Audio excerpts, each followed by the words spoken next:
So, today's a sunny day.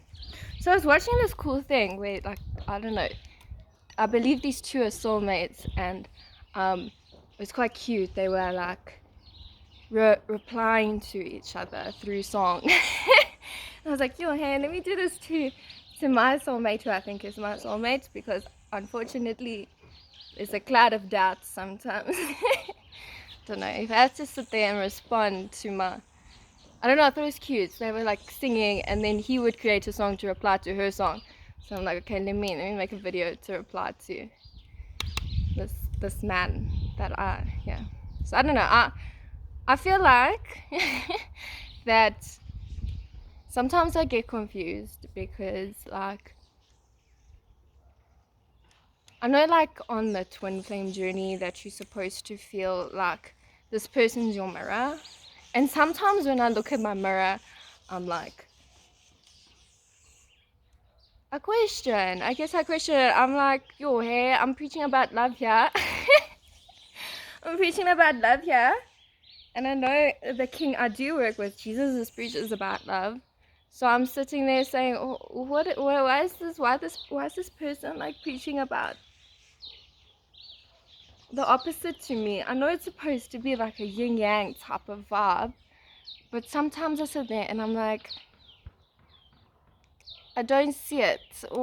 These two aren't compatible. So yeah, I don't know. I think the frustration that I feel sometimes is that I don't understand love. I feel like I've been studying love for so long, and I still feel like I'm at a point in my journey where I'm sitting here questioning love.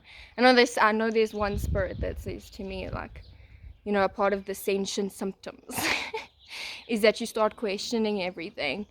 And I guess, yeah, I don't know. I think I'm someone who likes answers, so I do question things. I question people, and I feel like if they don't have an answer for me, I feel like they're a waste of my time. If they're not the answer to my question, then they are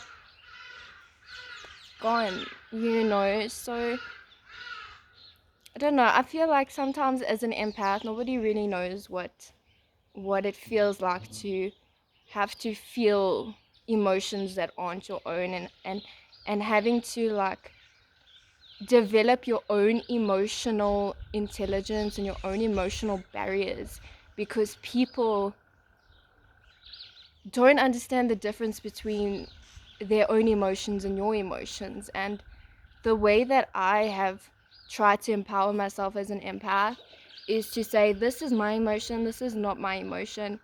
Because I watched this one fairy thing, and it said it said that an empath's abilities are always on, and that's something that I really struggle with, like trying to find the off button, because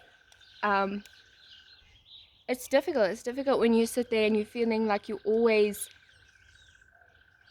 like, your magic's always working. I feel like water is magic, and being an empath is very magical. But I think I'm sick and tired of feeling other people's, like, 0% magic.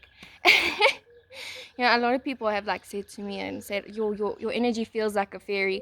And I'm like, to be honest, your energy just doesn't feel that way, So I feel like empaths are people that understand energy. They work with energy.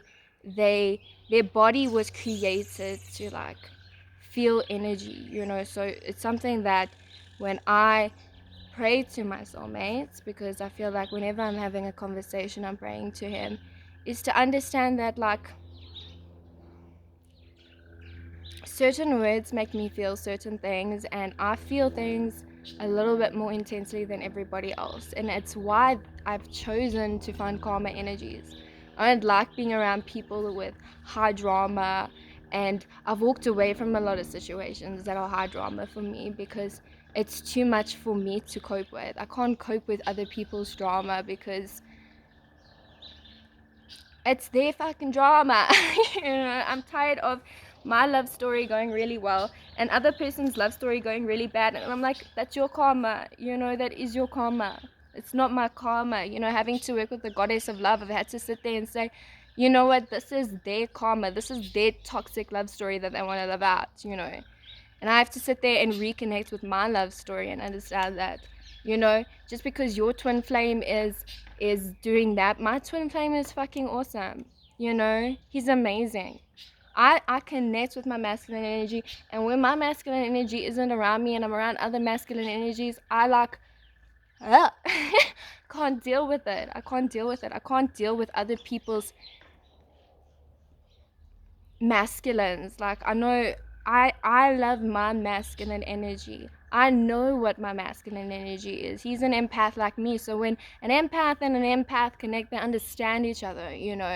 There's immediate emotional chemistry, whereas someone that you connect with and they're not empathic, there's no even hope for the relationship. And I've had to sit there and be like, bruh, there's no hope for you. I believe God is an empathic being, so when I feel like I can't connect with people that are in their thing, I will find the part of them and activate their empathy, because we all have the capacity for empathy. Maybe some of us are better at it, but we all have the ability to be an empath. We all can shift from narcissist to empath. Everybody has a bit of empathy in them, and I've had to sit there and claim my truth and be like, I'm an empath, and there's nothing wrong with being an empath. Some people think I'm over emotional, and you know what, Mother Gaia will come back and say, I am emotion. Mother Gaia is the true essence of emotion. If she's having a cloudy day, you deal with it. If she's having a rainy day, you deal with it. If she's sunny, you deal with it. So I think I look at my role model, which is Gaia, which is natural emotions, natural flow, and say, if I'm unhappy, you deal with it. If I'm sunny, you deal with it. Instead of having to fit and mold people, because fit and mold to this people. Mother Gaia, if she's raining, it's forecasted she's raining, and they just deal with it. So I'm trying to step into my power as an empath, because I know how magical it feels to feel emotions, and I know how much people need emotions. They actually in dry deserts, their soul is dry. Their soul is dry. They need emotions, and when I step into someone's life, I know the powerful effect that I have on someone. I unlock emotions in people, and they feel like their soul can drink again. So I think I'm just trying to, like, if I hear my soul correctly, not apologize for how I feel. I don't feel like I have to apologize for how I feel. Don't apologize for being me. Like they say, try and being apologetically you. This is me. And a lot of people, the reason why they've loved me is because I was me. They miss me. They don't miss me trying to be someone else. They miss the experience of me just being authentically me, because they miss that authenticity. So I think I'm just tired of listening to people like telling me I must now fold and bend to that's their cuck, okay? Anyways, I mean to get loud, but sometimes I have to get loud.